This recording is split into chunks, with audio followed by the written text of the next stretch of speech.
thank you to everyone for coming today and helping to kick off the International Day of Peace celebrations here in Edmonton. It's my first time here and I'm super excited to be representing UNAC for our region. I'd just like to start off by giving a little bit of background information on the day and just kind of tell you what it's all about. So in 1981, the United Nations decided to designate a day for the world to express its desire for peace and ideas for implementation.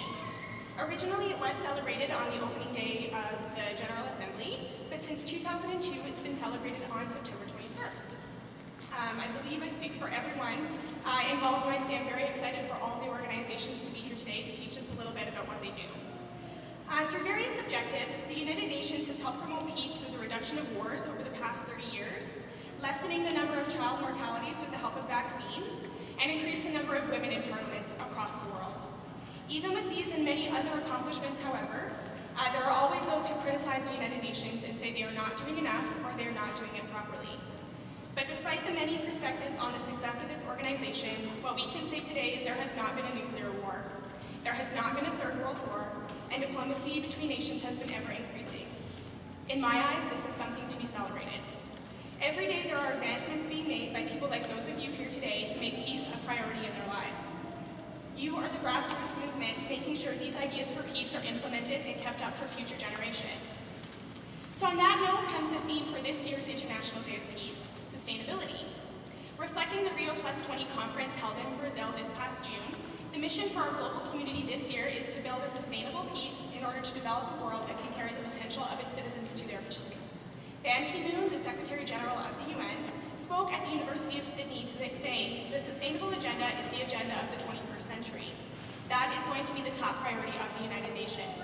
Above all, that means connecting the dots between challenges which we have been addressing separately, including climate change, food crisis, water scarcity, energy shortages, gender equality, gender empowerment, and global health. These objectives are being put into place through things like resolutions and the Millennium Development Goals, which were created in the year 2000. This year, we managed to accomplish the section of the Millennium Development Goals pertaining to drinking water. So as of 2012, the proportion of the world's population without access to safe, sustainable drinking water has been halved. And this is just the tip of the iceberg. Everywhere you look, there are movements happening. Groups are forming with ideas and plans to make the world a better place. And they're using whatever resources they have available to them to make this happen.